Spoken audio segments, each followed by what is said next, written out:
Please be advised that in order to foster quality discussions in each episode, we will spoil the stories in each game and text we talk about.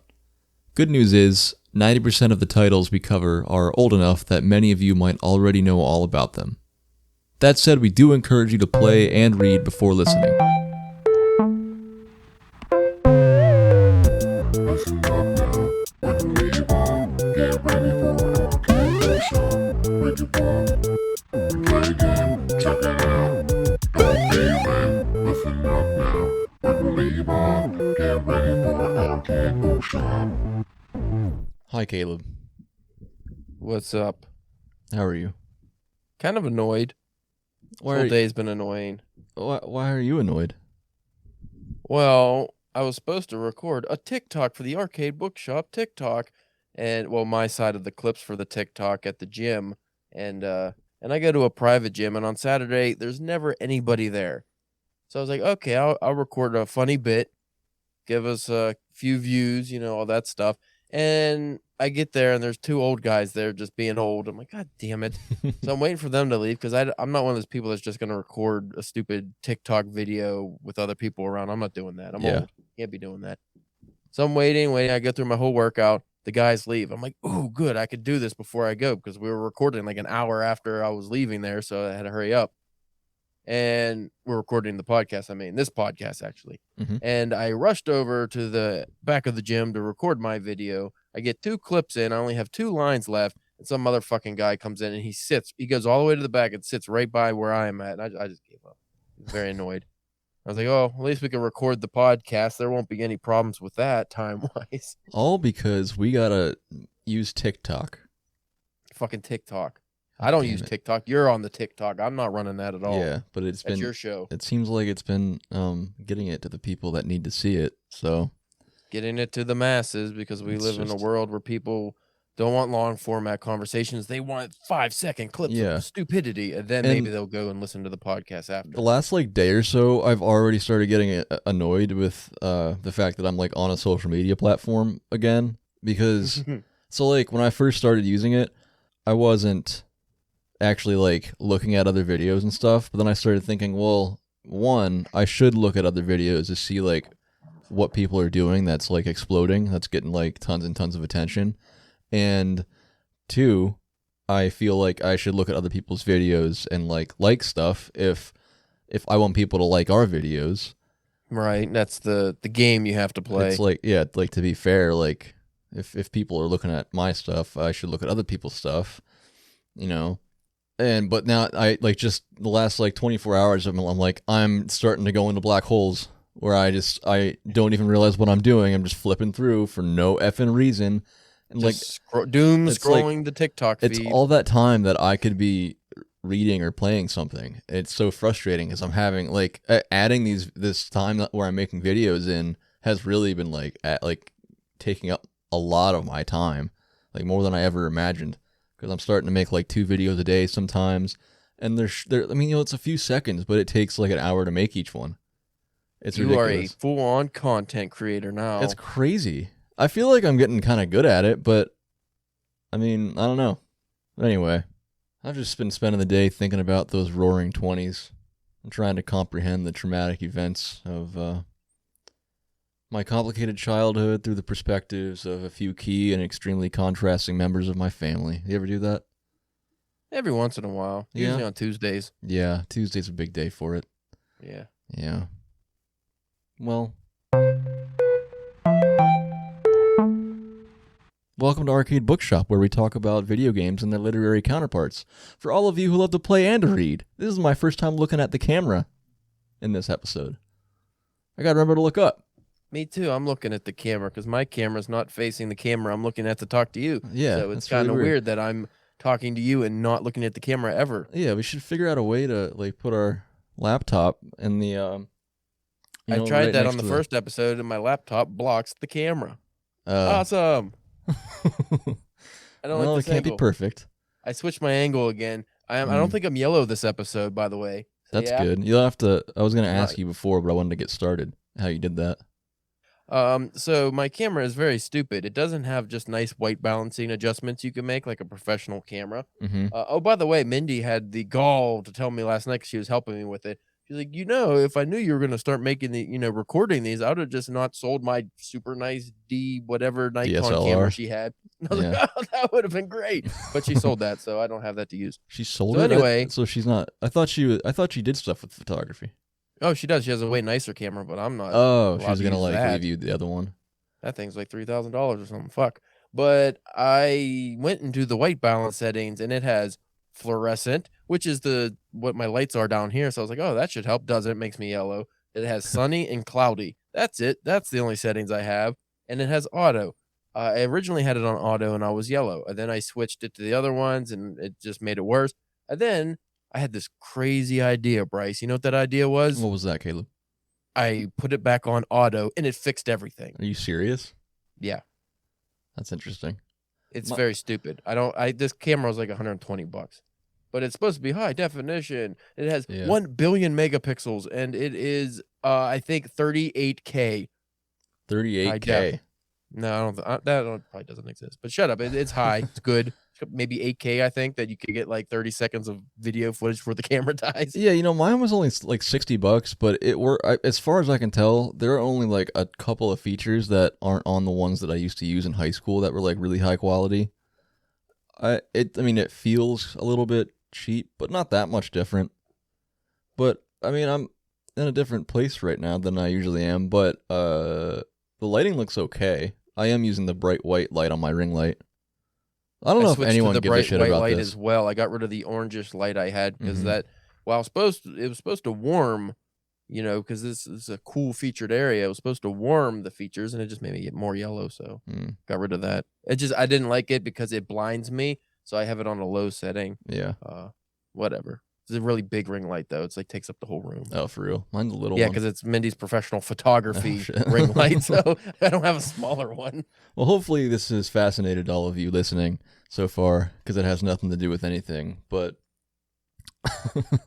Did we get to the fall of the South already? Yeah, but just so we don't just cut out of what we were talking about, we just hope everyone appreciates the efforts that we're putting forth into making a good quality video the best we know how, since we're all amateurs. But most people do not care, Bryce. They want that content and they want it to be top tier and they want it to be fucking free. I hope that's true. I really do.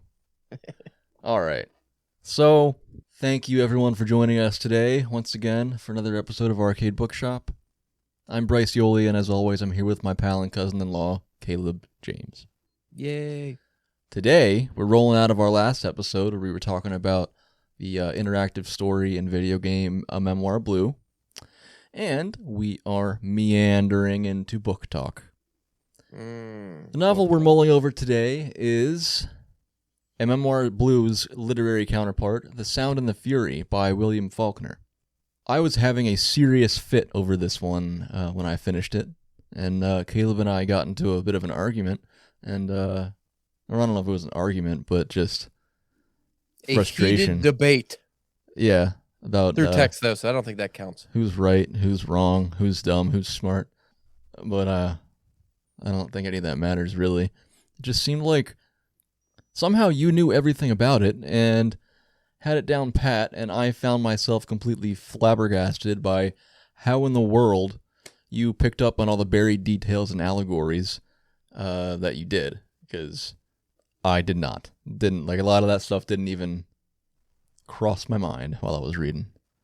Well, if I could play the dollar for one moment, play the seeing what? as how our formatting of the show is so top tier professional that we not only recording this episode, like a month or so after recording the Memoir Blue one, but I finished this book in like August, and we're recording this in November. That was not. I don't fucking remember most of what we're gonna talk about. I guess it was August. Holy shit!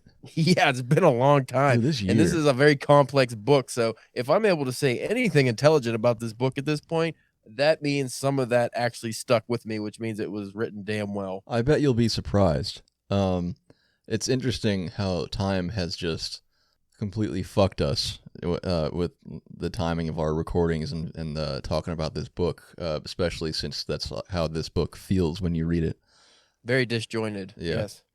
So I know, and there was another episode where I had mentioned that I like to look at stories from a sort of pulled out perspective, where I'm looking at how it relates to like culture and society at the time that it was written.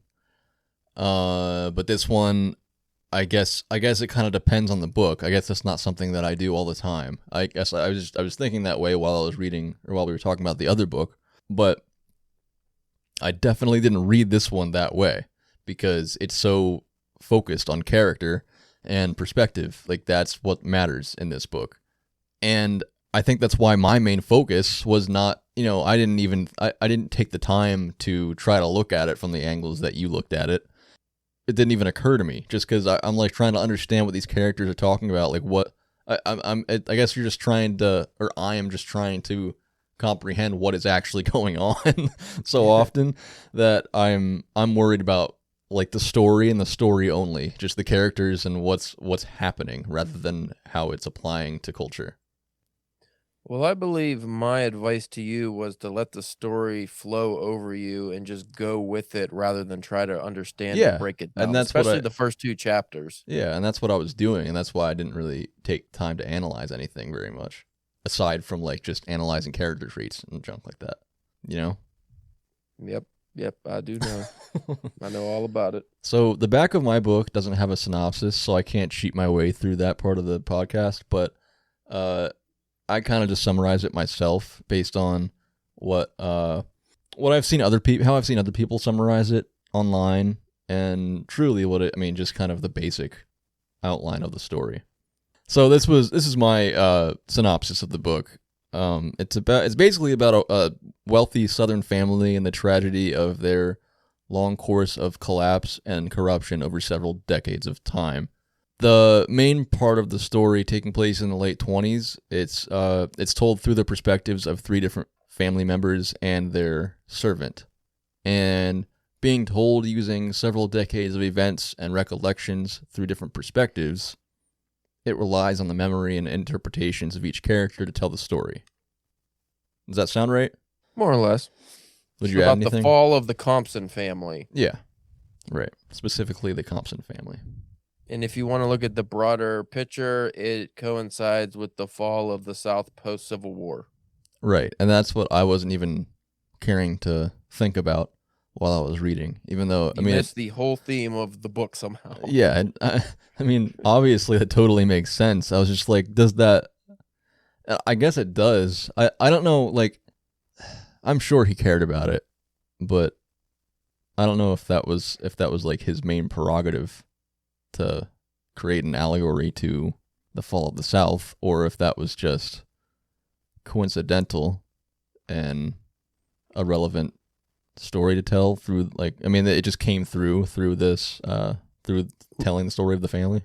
Would you care to hear what Faulkner thought of this book and his way of telling the story? Okay. These are Faulkner's own words. I don't know who he said these to. And I first tried to tell it with one brother, and that wasn't enough. I tried with another brother, and that wasn't enough. I tried the third brother, and that failed, and I tried myself, the 4th section, to tell what happened, and I still failed. So according to Faulkner, this whole story was a failure. The way he told the story didn't work, and he, I wouldn't say hated it, but I don't think he liked this novel. A lot of people thought it was a poor imitation of James Joyce's Ulysses at the time because it's a modernist work, and they thought that he kind of used some of the same storytelling and narration styles, but just didn't do it as well. But now it's celebrated as one of the greatest novels of all time. So sometimes time, you give it enough time, things shine through eventually. I could see that. I never read Ulysses, but I think you haven't read it yet either, right? No, it's on my bucket list, but I'm wearing the shirt. Oh, yeah. I didn't realize that's what that was. Got the book on the word. You can see it if you zoomed in. Book and the words. Words in the books.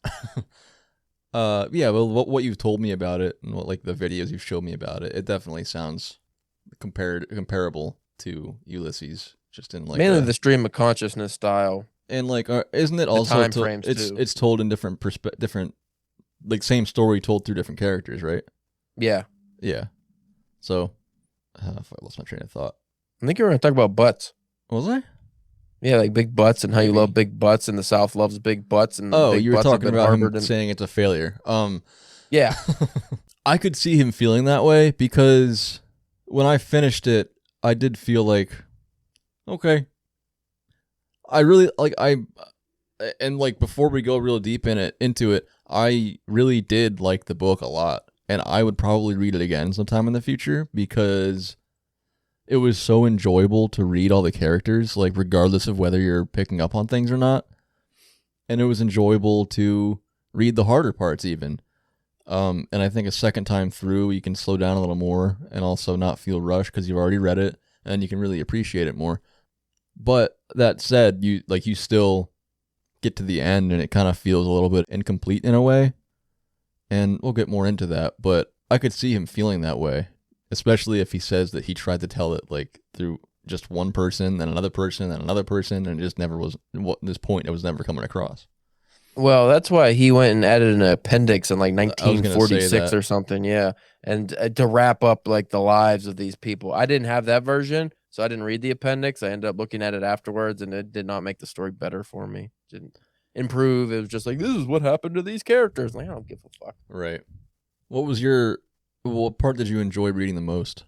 I think I most enjoyed Benji's chapter, which is the first chapter. I thought it was really interesting because in that chapter, the way Benji is, he's a mentally disabled person and he can't speak, he only moans, and the way he views time, it's all in the present. So you skip around through his memories and usually it's something that triggers him. For instance, his sister Caddy, he has an affinity for, I guess. Like he really she was the only one that was nice to him really when he was growing up. So he has these triggers like when he's on the golf course, because at some point they call it Benji's spot or Benji's land or something, because once prosperous family, they had a lot of land. Mm-hmm. They sold some of the land and it made it to a golf course. That way they could send the oldest son, Quentin, to Harvard. But Benji, he still like roamed the area. And whenever people would say the word caddy, as in golf caddy, he would immediately think of his sister Caddy. Like he can't differentiate, the name, I guess, or the word. So he goes through and has these triggers. Even smells is another one. She smells like trees. So if he smells trees, he thinks of his sister and other moments and memories in his life. So he skips around. So you start at like one paragraph will be 1918 or 28 or whatever. And it would skip through like up. This is a 30-year span. So you skip all through 30 years into random parts of his life when he's a kid, when he's an adult. Benji views these all as the same moment. He views it all as the present. So when he's skipping through, you don't really know what's happening other than some clues. There's italics, and there is there's 3 different people who are his caretakers during parts of his life. So when like Luster is like one of the boys who's his caretaker, that's when he's older. I think he's like in his 30s or late 20s or something. So that's like the actual present. But Benji's time frame skips around like that, but it's always present to him. And I thought that was really interesting how you get to view a story where imagine how your life would be if every moment of your life was considered the present for you. You wouldn't really know how to think properly. You couldn't like you would recall events because there's a big scene where Benji's castrated because he saw a little girl, like 2 little girls walking, and he tackles one of them because it reminded, I think the color or something reminded him of his sister. He didn't have any ill intent, but they don't know that, because they call him the idiot. So he gets castrated, and to him, whenever he thinks of the castration, it's just happening to him. Like that's the way he's viewing it. So imagine how horrific that would be. Yeah. Every bad memory is happening to you when you think of it. Is that why he's like moaning all the time? Well, he can't speak, but yeah, that's one of the reasons he goes into kind of fits is because he can't, like every memory he has just is playing like it's really happening. So if he's scared because he thinks it's happening. Yeah. At least that's I never thought about that. General consensus of how his part goes. Mm-hmm. But just like the language is really beautiful. I really like the smells, how the smells come about, because his sister, one of the big plot points of this story is her losing her virginity. And once that happens, because he always says, because there's a scene early on when Benji sees her climbing a tree and he equates the smell of trees to his sister. But when she loses her virginity, she didn't smell like trees that night when he smelled her, I guess. So after that, if you see a part in Benji's story in his memories where she doesn't smell like trees, that means you could tell the time period and know that she's not a virgin anymore. So you have to like cobble together different events based on these like clues. And Faulkner originally wanted to do that section in color coordination. So every and Folio Society actually in 2012 released a version of it. I wanted to get it, but it's really expensive. Where that section is color coded, so you know what different time periods you're dealing with, because that would really help. Because literally every other paragraph sometimes, or even sentences, skips to a different memory. Yeah, and I was actually that was gonna be the thing that I responded to you with. And I didn't realize that they only color coded, and Faulkner only wanted to color code Benji's part. Did you know that? Yeah. Yeah, and it says that there are 14 different chronologies within Benji's chapter. 14. So, like, you said that Luster is when he's older. So, two things. When I read the book, I felt like I was reading Luster at different ages. No? No, because there's, I think, and I might be getting, like I said, it's been a while since I read this. So Luster, because I think it opened in, I want to say like 1928 or something. That's when Benji's older. So he's probably like 30 or something. And Luster, I think, is a little boy. He's Dilsey's grandson. She's the housekeeper, I'm pretty sure. And then there's a character, I think his name's Versh. I think he's one of the caretakers, maybe when he's a teenager. And there's one, I forget the name, when he's a young boy. When Benji's a young boy. But yeah, the Luster is not throughout. So whenever you read him, you know it's that time period. So if you go into this book, people, make sure you just read, like what I did is I went to Wikipedia and I just looked up the character list. That's all I looked up. And that was enough to tell me what period of time I was dealing with. Made it a lot easier because, you know, oh, well, this kid, Luster, he's a young boy. So obviously he's not going to be raising Benji when he's a kid. You know, he's not going to be his caretaker then. He wasn't alive. So that helps you be able to associate time periods with the memories that Benji's going through. Do you really actually know how old Luster was, or how old these characters are? I mean, or I guess if you read the character list, does it say how old they are?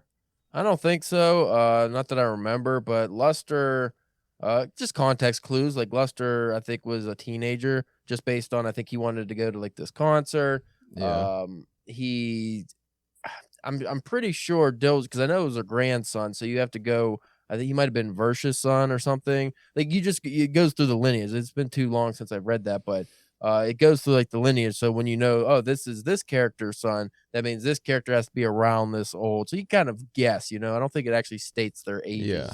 From what I remember. So like my questioning is because 14 chronologies is a lot more than I thought there were. So I read that and I thought maybe 4 or 5, but I can't even imagine 14 because Benji's section isn't like that long either compared to the other ones, I think. Well, like I said, sometimes it would be a sentence and then the very next sentence it switches.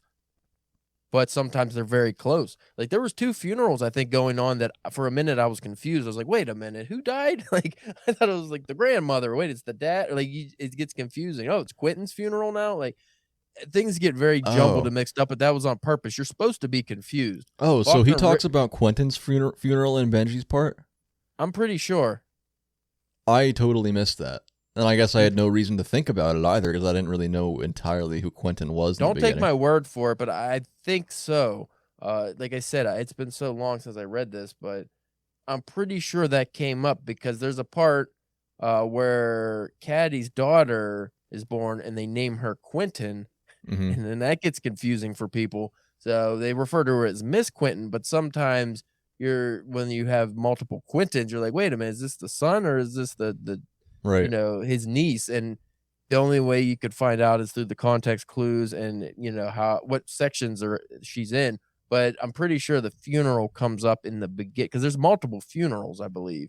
And sometimes I don't remember if the ages were that different for those funerals. Like it's very confusing, those parts. But if you read it, like it's not really so much the moment that's important. It's the way Benji reacted to the moment. That's what's important in that section. So all you have to know is this is how Benji felt and what his thoughts were during these moments, and that's all you really have to really focus on. Yeah. My favorite part to read was Quentin's point of view, which I think that was the second one. That was really good too. He was like kind of like Benji's section, but just way more intelligent. And I guess the prose was written to That be was the that, most to match that. that was the most artistic part of the book because it was like Benji's in that the time was still kind of all over the place, but not like quite as much. But the other part of it was that it was like complete stream of consciousness, which is, that's kind of saying the same thing. It's how it's like Benji's, because that's like you were saying, he's living everything all at once, or experiencing everything all at once. I think the difference with Quentin's is that it's not jumping all over as much, and it's more like he's narrating at like the way your brain works, like logical abstraction. That like when you're walking around throughout the day deciding to do things, you're not thinking in complete sentences. You're just thinking like a doorknob, open, walk, bathroom, brush teeth. Like Yeah. stuff like that. And it's not like that. It's not that dumbed down, obviously, but it's like, for me, it was like reading poetry at a large portion of the time. It would switch back between prose to just like he almost laid it out like poetry sometimes, and it was the most enjoyable to read because it was kind of like reading a song at times, like, and especially in the more dramatic parts. I don't know, and just being a poet myself, I really enjoyed that, and there were parts that actually like inspired me a little bit. As someone who writes poetry, when I'm reading fiction, I don't usually, like, I'll take little ideas and like think of things to write about, but I don't usually get direct inspiration from reading fiction. But when I was reading that part, I really liked it, and it gave me ideas as I was going, and the way he puts things in, like, I don't want to say metaphor, but there were things that went over my head that you explained to me afterwards that like they weren't obvious, but reading back, it was a very unique and creative way to put things for like as Faulkner. You told me about like the weights in his pockets or something when Quentin was going to kill himself. Yeah. And I didn't even remotely pick up on that. And then I had Sharia read it, and I was like, "Tell me what this means." And she's one of those people that just picks up on shit for no fucking reason. But I don't think she got it quite immediately as she usually does things, which comforted me, made me feel a little bit less dumb. But yeah, I don't know. That section is just so cool. It's so because it's so abstract, but also that was one of the moments, like you said, just let the story wash over you. I didn't try to understand that whole section, and it was just so pleasant to read, regardless of how difficult it actually is. Well, it had many brilliant uses of lyricism where it almost reminds you of a song where I was going to say that. You can hear a certain lyric and you go, that could be interpreted many different ways. And it almost is about the feeling of the lyric and just how it makes you feel and what you take away from it, not necessarily just a straightforward meaning. A lot of that came in this section where you just read a part, you're like, ooh, you reread it. You have to, like, that's one of the parts I had to slow down and actually go back and reread stuff, not because I didn't understand, but because maybe this is a little different than what I'm thinking, or how did the way he phrased that was just amazing. Like, why would I never think to phrase something like that? And just the whole section like that. And it does break into like regular narration here and there, and then as the stream of consciousness stuff. But this whole novel really is based on feeling and creating a weird sense in the reader that they normally wouldn't get from fiction. So like you have Benji's section, which is made to confuse you.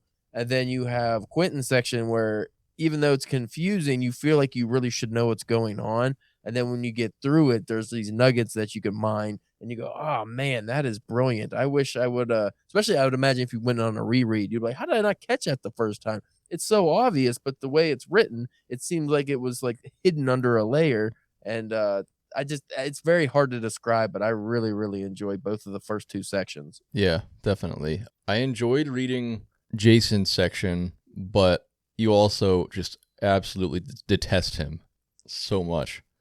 You go in from the beginning where you feel very bad for Benji, that hits on your empathy. And then you go into Quentin's section where there's parts where you have the empathy towards him, and then there's other parts where you're just not necessarily infuriated like you would be with Jason's section, but you're just like, man, come on, get it together. Like, what are you doing? You have everything. Like this family, they sold land so you can go to Harvard and you can bring, but that's what goes with his honor, because his section is about the fall of honor and everything like that. So you have Quentin who has all this pressure on him to restore the family name, and ultimately he buckles under the pressure and commits suicide. And again, you feel bad for him, but at the same time, you're like, that guy, he had it all and he just fucking threw it away. And then you get the Jason section, and then that's another feeling that is brought to the reader, is just hate and irritation, and this guy's such a fucking bastard. And then at the same time, you have to look at the whole bigger picture with him, because what he went through. Yeah, exactly. He didn't get it to break Quentin God, and he had to watch. He had to watch Quentin be treated that way and not get the same opportunities. And he kind of, it's kind of the whole thing. It's like the fall of everything. Only certain limbs are held together tightly to try to fix things, because like as society changes, as culture changes, you can't, there's, everything is always changing. You can't keep everything together. You have to make sacrifices. You have to put some of your assets here and there. So like they really, for whatever reason, they were using Quentin to do that. And Jason's kind of an afterthought for some reason. And yeah, he's the mother's favorite. Yeah. She dotes on him through the whole thing. Like that's her boy, like the only one that she feels like real love towards for some reason. Which is and strange. Then it's like he's the fucking biggest bastard. Yeah. But he has a reason, because one, they use all their money to prop Quentin up and make him the, star of the family. He's going to bring honor back to the family. And then he ends up blowing it. Then they have Caddy, who gets pregnant with some fucking drifter's baby, and then they ended up marrying her to I think he's like a doctor, a lawyer, some guy, a good businessman.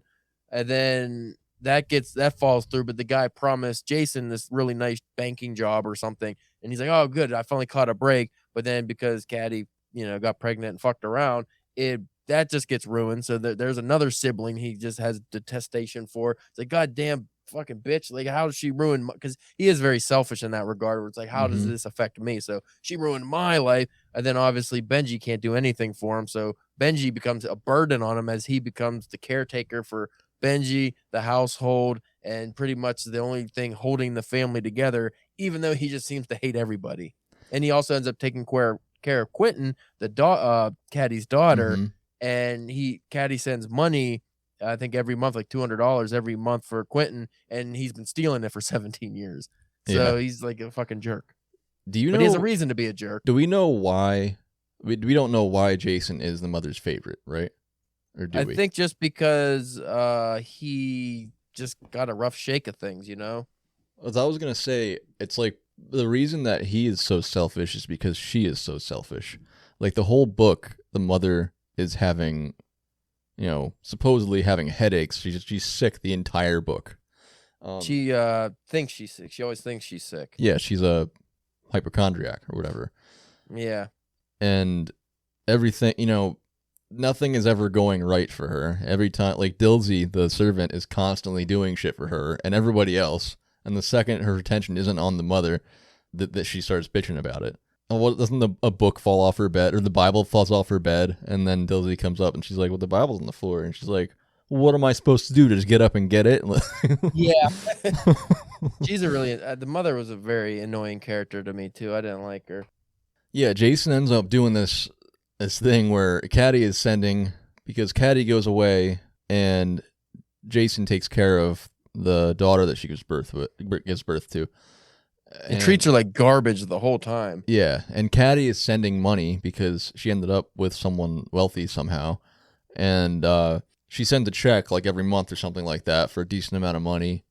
Jason pockets most of it, lies to Miss Quentin, Caddy's daughter, about how much is coming in. And then he takes the check each time to his mother, and they both make a point together never to cash the check. And well, he makes a duplicate of it on a plain check, on a fresh check that he got from the bank that he worked at. So he makes up a new one, pretends it's from Caddy, and they burn it together. It's like a ceremonial thing, like, we're never going to take any of her money. Meanwhile, Yeah. Jason's pocketing all of it because he feels like he deserves it. Yeah. He's such a fucking asshole. What'd you think of the Dilsey chapter? Because, to be honest, before you say anything, I don't remember hardly any of it. That was the least impactful chapter to me. Well, I don't think that one had a... Dilsey's the servant, by the way. Yeah, I don't think that had a narrator either, did it? What do you mean? Well, I thought it was just Dilsey. I don't think it is. Hold on, let me look something up real quick. Maybe it's not. You know what I did? Omniscient or something? A slight digression here while I look this up, though. I wanted your opinion before I forgot. Do you think Caddy was the protagonist of this story? I was going to say, I do. And I thought I think it's really interesting that he chose never to put anything in her perspective. Well, she's not actually in the story. She's just a reconstruction of everyone's memory. So you don't even know if that's how she really is. You don't know who she is because she's not ever in the story. It's everybody has memory of her. So she's the one that seems to be the main character. Right. So how do you think does that have anything to do with his theme of the fall of the South or whatever? I don't know. That's one thing I couldn't really figure out was the purpose of her not having a perspective. You never actually got anything from her. You never see what her memories are. You don't know what her side of the story actually is. You just have that's the one weird thing about this book too. So you have the memories of these three brothers of her, yet they don't match up always. They're not always the same memory. And it's you never get the truth. So they could all be wrong. She could have been a completely different person. You don't know. I would imagine Benji's is the most authentic, genuine version of her. Yeah. But again, he also is more feeling based. So it's just how she made him feel. She was the one that was nice to him. So obviously he's going to view her in a better light than the others would. It's sort of like a Forrest Gump Jenny kind of thing. Yeah. He just sees Jenny as this pure, an angel. And meanwhile, she's and she was as a kid, obviously, but then she quickly gets into acting out and doing drugs and stuff. And so obviously she's not a bad person, but she's doing all this shit that he it doesn't even faze him. He gets that it's wrong, but he also just has that kind of Jesus love, just unconditional. So the fourth section is just narrated in third person, and it focuses mainly on Dilsey. And that one is mainly just to wrap the story up, kind of. And I'm pretty sure from what I remember, it ends with her taking Benji to church because Quentin robs Jason. Well, not really rob because it's her money anyway, but she breaks into his room that's always locked, steals the money, and leaves town with her boyfriend. And Jason chases him, and he's infuriated. And while that's going on, Dilsey takes Benji to church, and I think it's Easter, or at least the Easter sermon. And it ends with her crying because, and I forget her exact words. I'm gonna paraphrase because she has one of them fucking accents that writers in the 20s love to use, these racist sounding accents. Yeah. And she basically laments, I think out loud, the fall, the rise and fall of the family, because she was there when the family was doing well. So she says she saw the beginning, and then she's now seen the end of the family. And I think that was really supposed to be just about the South.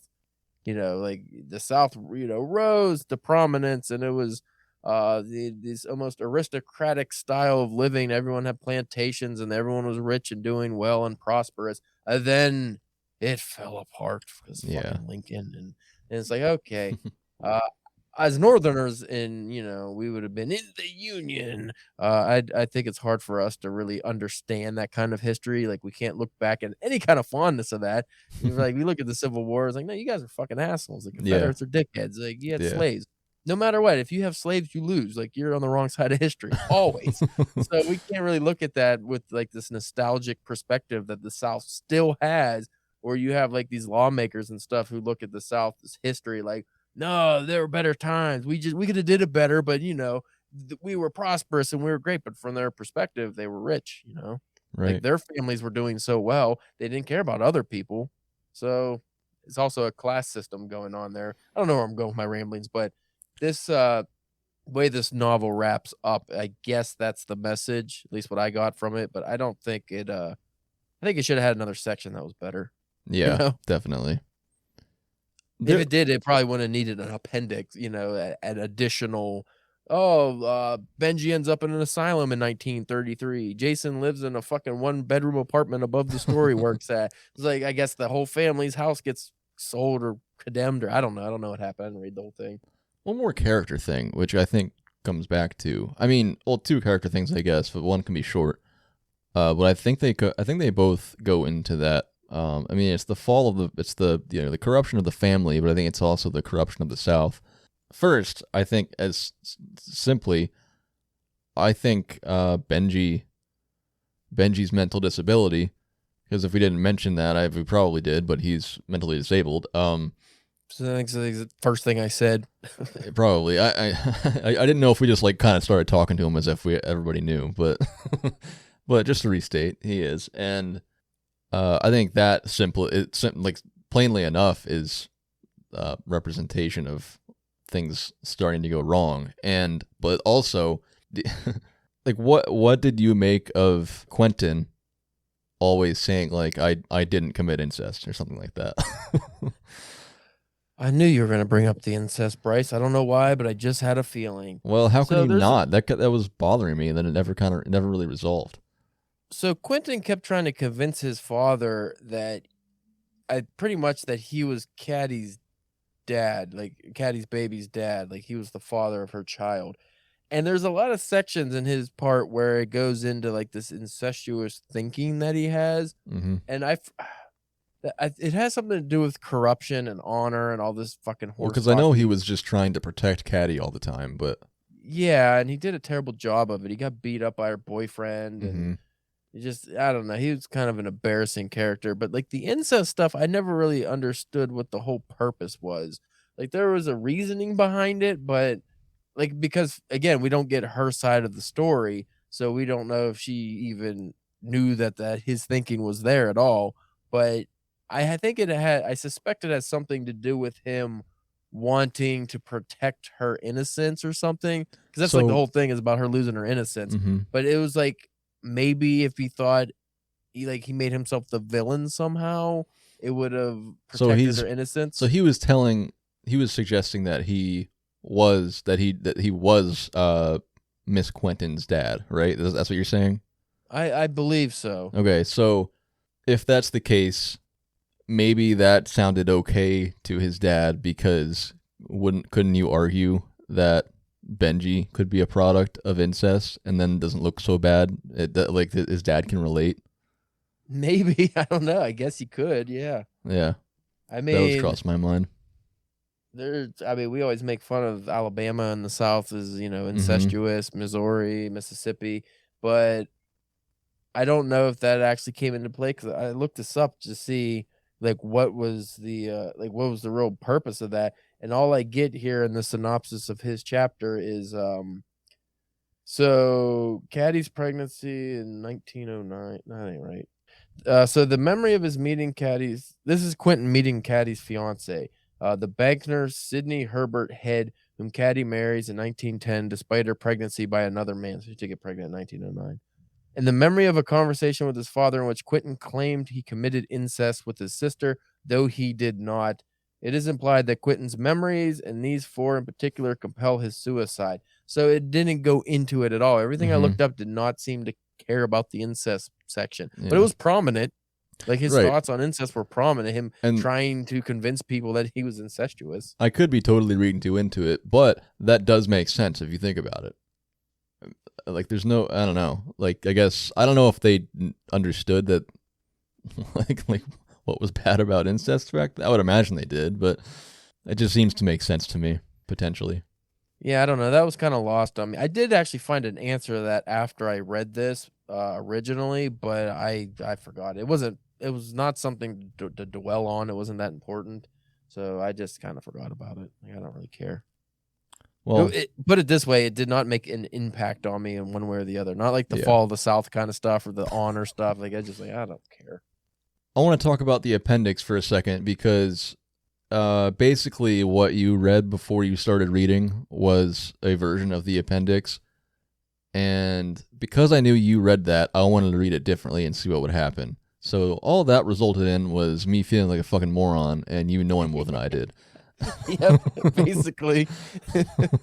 So I read it afterwards because Faulkner put that appendix in his book 12 years after this was originally published, like you said, because the book itself wasn't enough. Now, people say the book is enough. Also, they'll argue that still today, so I wanted to read it without it. I know I'm a dummy, but I I like to pretend I'm not sometimes. And I wanted to see what I could do. Obviously, I didn't take away as much without that compared to you reading it first. But it's just, I don't know. I wish I would have read it first, but I forget. I think my camera just ran out of memory. Oh, really? Yeah, it looked like it stopped recording. Like I saw a little thing flash on it, and I don't see the time moving. Oh. Yeah, I'm pretty sure it ran out of memory. It's Well, not recording sucks. anymore. So you're gonna have to put a picture of me just. All right, I'll do that. I'll get right there. That one. Okay, that could be the picture for the rest of the Actually, episode. We're almost done anyway. Yeah. Well, anyway, yeah, I just the appendix is a debatable thing. I guess the interesting thing is Faulkner put it at the beginning of the book originally, and then eventually they moved it to the end, and your copy didn't even have it, right? No, didn't. So it's like, I guess it was a really old copy. I don't know. Maybe. I don't know.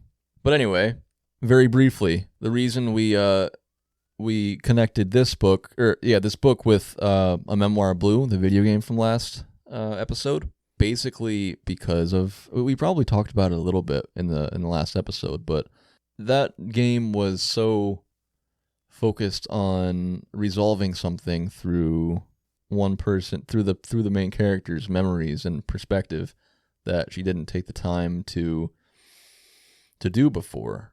And it relies on her memory to heal herself from a parental wound in childhood. Also, you could say that Sound and the Fury is largely about wounds. Yeah.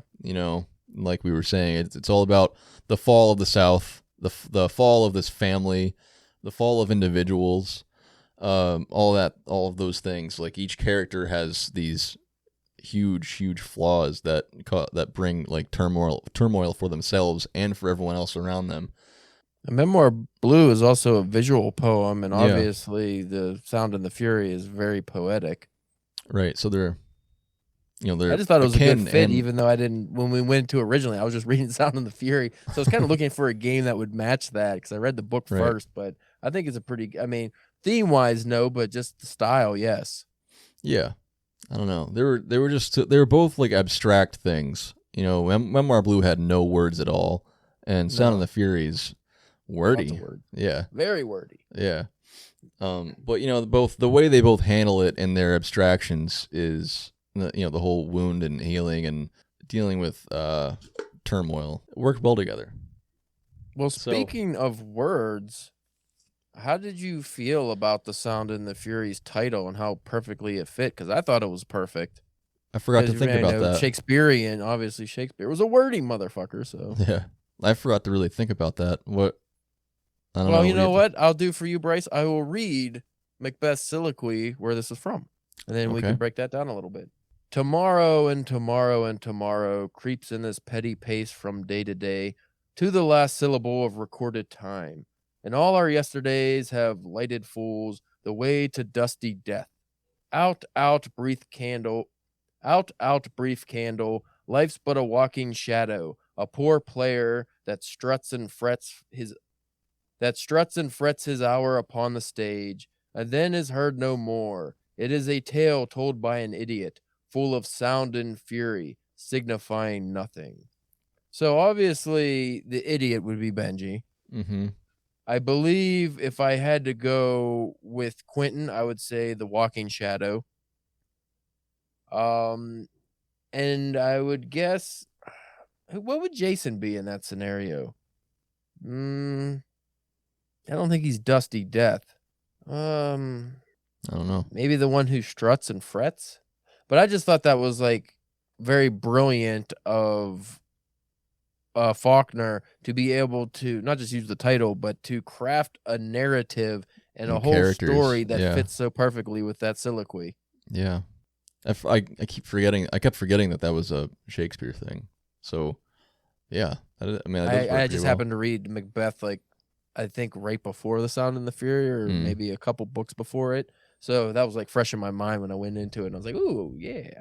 Because it's rare that I get to, like, know something smart when I go into a book.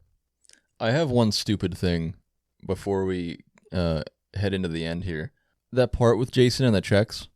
I'm just an idiot here, and I know it. And I thought it would just be more fun if I asked you instead of looking it up.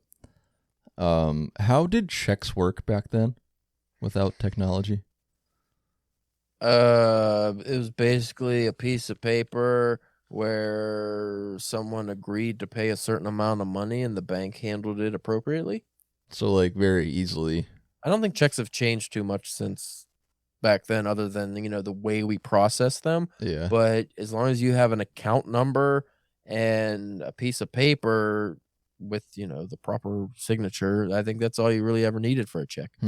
Yeah. So that was a stupid thing to say, but it always seems checks to me are like fancy now, but honestly, I don't see why, if you wrote a handwritten check, just a piece of paper that you put your account routing number and account number, and you wrote a certain amount to who it's going to, and then your signature, I don't see why that wouldn't be appropriate. Like, you could, you'd already have to argue with the bank to accept that because of the way, I've heard the that banking system works, but that should be legal tender. Yeah, there's probably something against it now, but I always heard growing up that you can just do that. You should still be able to do that. There's no reason you can't, other than they just don't like processing stuff like that. But yeah, as long as it's a legal transfer, because back in the day you just sign shit. Right. Like, your signature was your bond, and still is. That's the thing. Yeah. You still could get. That's why fraud is so prevalent, because you just steal people's signature. Yeah. Okay. All right, that was dumb, but the more you know. Okay. On my podcast, I actually have that more clip I'll put into moments like that. The more really? The rainbow.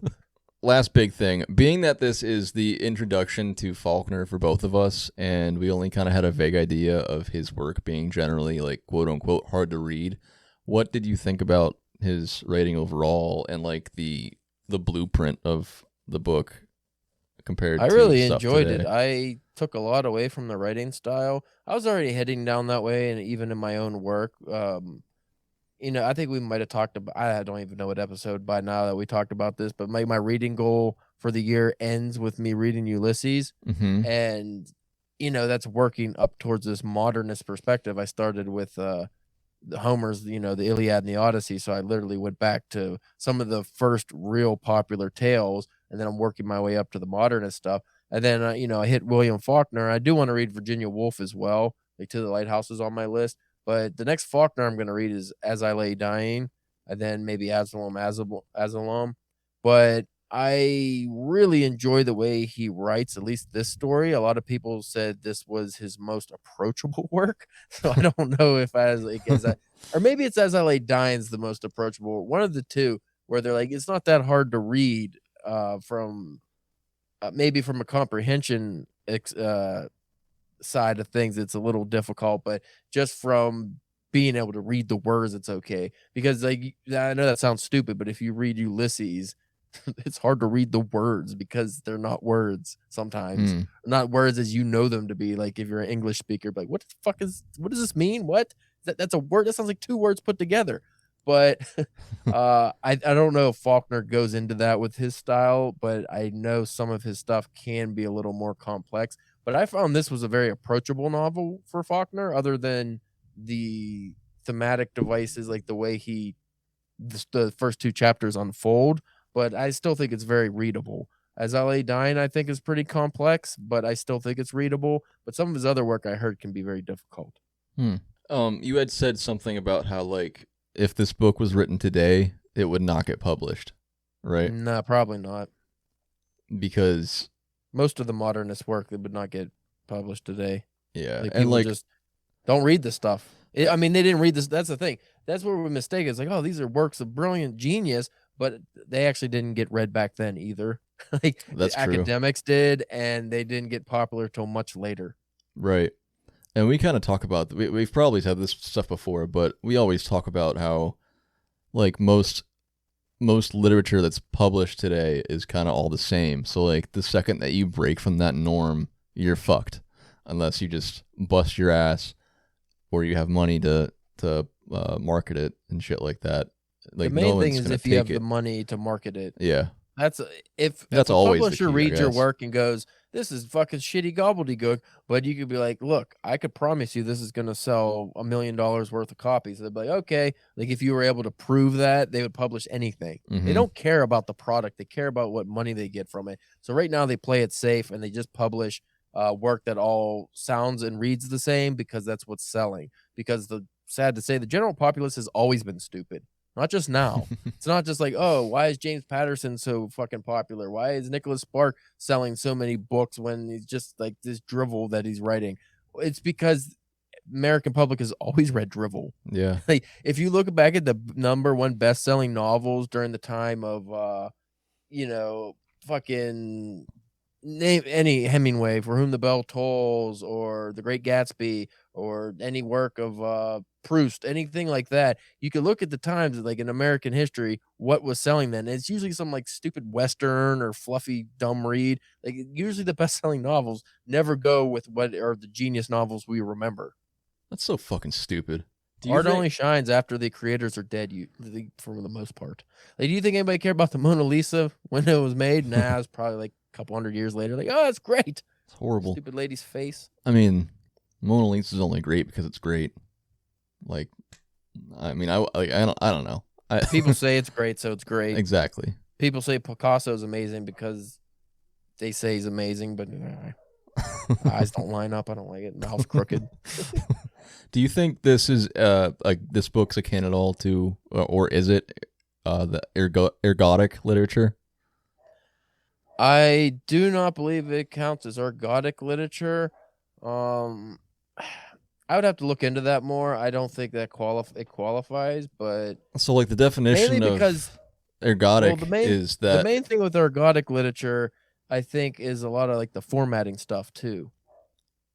I think the definition of it is just literature in which non-trivial, quote unquote, non-trivial effort is required to extract the full meaning of the text. So basically, it's deliberately made like a challenge or a puzzle.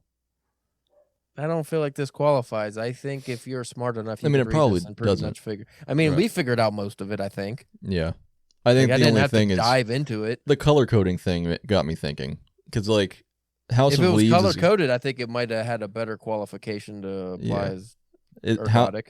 House of Leaves is considered ergodic, right? Yeah. Yeah, so that was just making me think about it. But again, if it was just the main narration of House of Leaves, the main story, or even the side story that goes with it, I don't think you would count that as ergodic at all. It's just everything else, all the other fucking nonsense. Yeah, true. And just so everyone knows, I have never read House of Leaves, just very aware of its existence. Yeah. I got a lot of ergodic books now, and I need to dive into that stuff eventually. Yeah, I'm interested. You got me attracted to it. Do you have time for top 5 times? Yeah, we'll do top 5 times. All right, top 5 times. It's top 5 times. Okay. Are you ready? I am ready. Number 1, a time you required full context of a future situation before entering into it. And I'm referring to the appendix. Okay. Give me your example first, Bryce. Okay. You can answer however you want. I just said I remember in college, my general anxiety about doing like regular ass things all the time. It's very heightened, and I needed to ask people literally I did this before I ever went to the cafeteria in college. I asked several people what it was like inside, like the layout of it, so I knew like exactly where I needed to go to get certain things before everyone in there, so I wouldn't feel stupid or have that like spotlight anxiety, like everyone's watching me do dumb things and feel real embarrassed afterwards. So I needed to know exactly how it was in there before I went in there, and that was the full context of my future situation. You know, my answer is actually very similar. Whenever I go to a new restaurant, especially some kind of ethnic restaurant that I've never been to and I don't know the situation, like I still haven't been to a Brazilian steakhouse just because for that, like for that exact reason. It's Really? like I don't know exactly what I'm supposed to do. I know you got like flags or numbers that you like paddles you switch around. And it's like I'm just nervous. I don't. Like, it's very stupid. Like I want to go to Japan very bad, but that's another one. That's a bigger one. Where Yeah. it's like I need to know how to live. Yeah, that would I be need to- scary. I need to know how to speak. But the perfect Brazilian Japanese. steakhouse is not a big deal. You I know. they, Well, if you know, you go I know to if you go to Fogo de Chao downtown, they give you a coaster. One side's red, one side's green. So one Very side means easy. don't bring anything, and the other side means bring it all. And even if you have it upside down, they still come by and they're like, "Do you want any?" And they just bring you all different kinds of meat, and they'll shave it onto your plate if you know, if you want it. I think a better example of that was like the first time I went to Ethiopian place. Because Yeah. usually they don't speak English very well, and of course one of like their accents, one of the ones I do not pick up on well either. Someone's like, "Oh, what? Yeah," what?" And I took you to your first Ethiopian Yeah. place when we were in Columbus, and it's like goo. You know, we talk about the plate of goo, just the ordering process of all the random goos and stuff. It's could be very intimidating. Yeah. But as I've gotten older, I've gotten over that now. Yeah. For the most part, where I'm just like, if I look like an idiot, I don't really give a fuck. Right, But yeah, the spotlight thing is very real. Yeah, I do the same thing. But yeah, it's in my head, but I'm like, fuck it. I don't fucking care anymore. Yeah. All right. Most complex project you've undertaken that you easily could have just avoided, but pressed through for the personal feelings of reward. I've done a lot of different things that qualify, from working on my vehicle to fucking, I built my podcast table instead of just buying one, like things like that. But for me, I think the biggest one, just because of the time it took, was reading Alan Moore's Jerusalem to completion. Wasn't that your answer last on the no, it was last episode for us, but for the Zone 1? Maybe. I don't remember what the Top question five. was, but yeah, Alan Moore's Jerusalem. That was, and then I fucking spoiler alert, your next question I think is also gonna be Alan Moore's Jerusalem. It's because it's a complicated time suck. It really is. Yeah.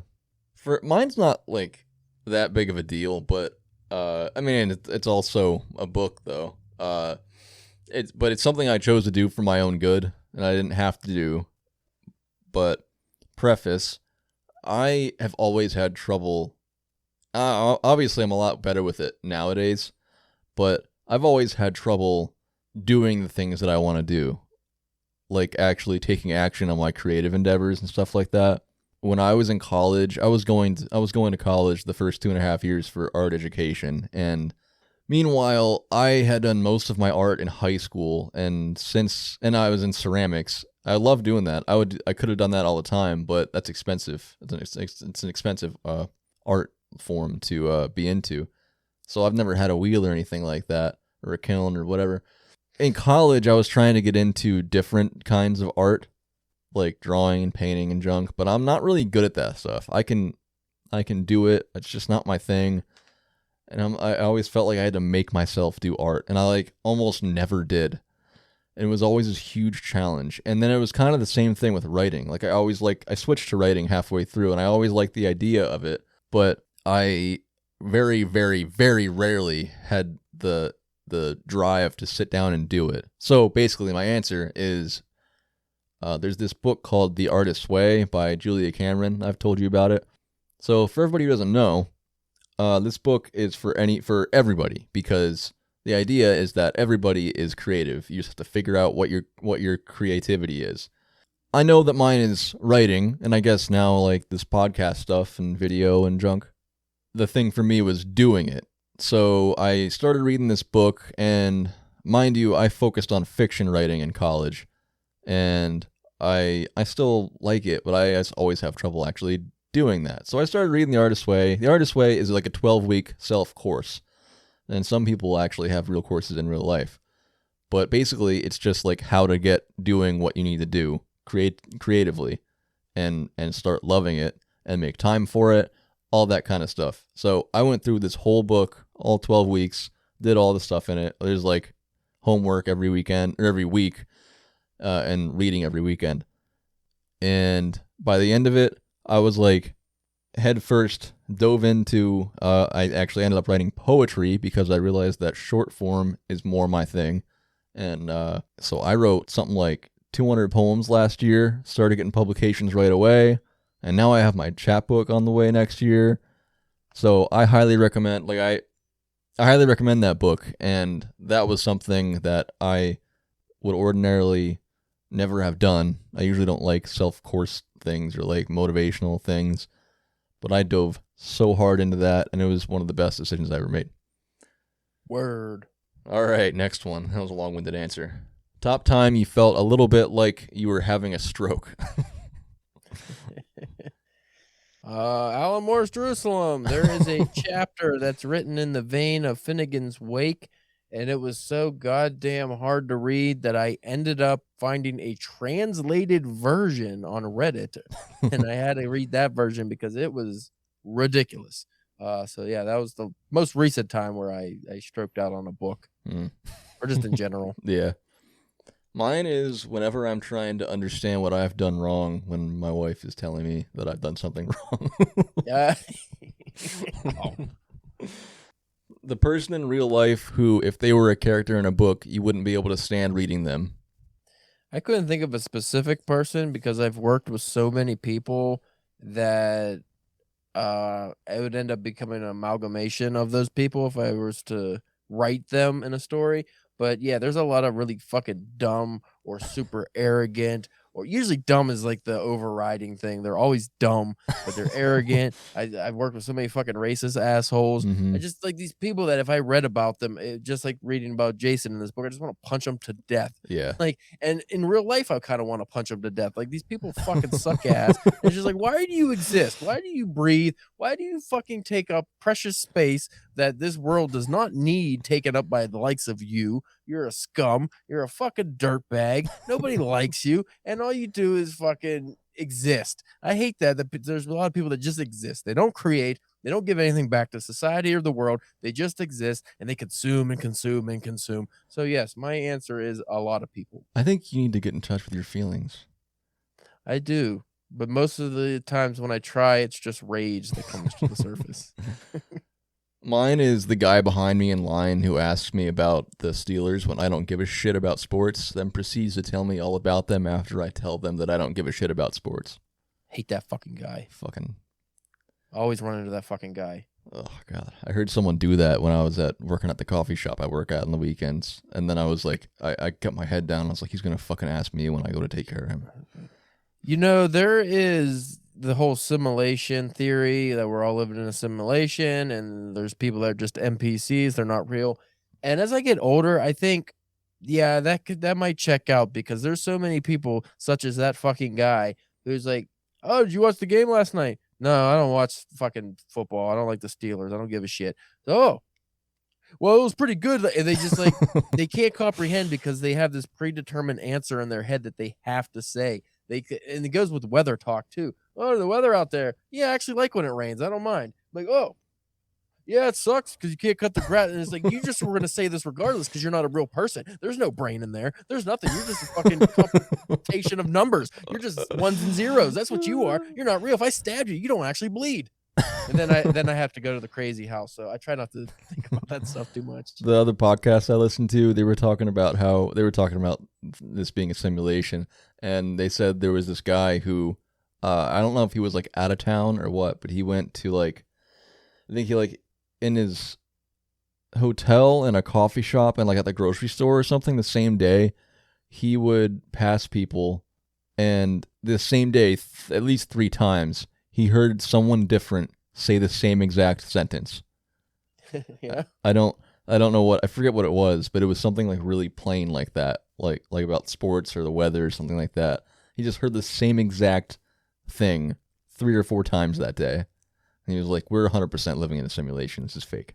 If you ever work in retail, like for all those who work in retail already know, but if you've never worked in retail, you will have the same exact conversation dozens of times with people. And you have to think, these people aren't fucking real. But then you start to think, am I even real? Because I'm also having the same conversation. Like, I just have the same reply to them because you just shut off your brain. It's like, yeah, football, they throw the ball and they kick the ball, but it's weird that they call it football when you only kick a little and you throw it more. And it's just like, nobody cares. Nobody gives a fuck. Yeah, like how many times a day working out at the coffee shops I've worked at do I say, hey, how you doing today? What can I get for you? All right, that'll be... Fuck. All right, last one. A thing that would be just a little better if you added some color. My wiener. I don't know. I couldn't think of an answer for this, Bryce. What kind of fucking answer? Like, what kind of question is that? I don't know. I just thought it was a good question. I was originally going to say something like ice hockey, but then I thought, nah, that's not cool. So I don't know. I don't know what would be beneficial if you added color to it. What's your answer, Bryce? Maybe that'll inspire me. Clouds. Cloud. So you thought a cloud with some red in it would be cool, man. Yeah. It'd be good. Not ominous and evil. Yeah. I was just thinking, I mean, because today was a cloudy day, at least here it was. And I hate cloudy days. They make me feel sad. And and I was just like, I wish, and it was cold in the coffee shop I was in when I was writing my notes up. I was like, I wish it was more colorful outside right now. Like even when it was the dreary days get to you, Bryce. Yeah. The winter is coming and you want some color in the winter. I think I have seasonal affective disorder too, so I don't like that. Man, it's better than ED. That's true. Well, I guess it depends who you ask. Well, how do we feel, Caleb? Well, I like the book a lot. I do too. One of my favorite reads of the year. Yeah, I think so too.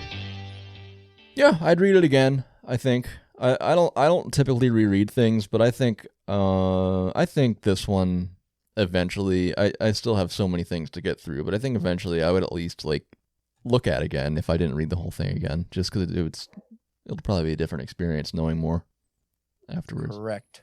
Okay. Hey everybody, thanks so much for listening to Arcade Bookshop and for watching us. Stay tuned 2 weeks from now for another. Excuse me.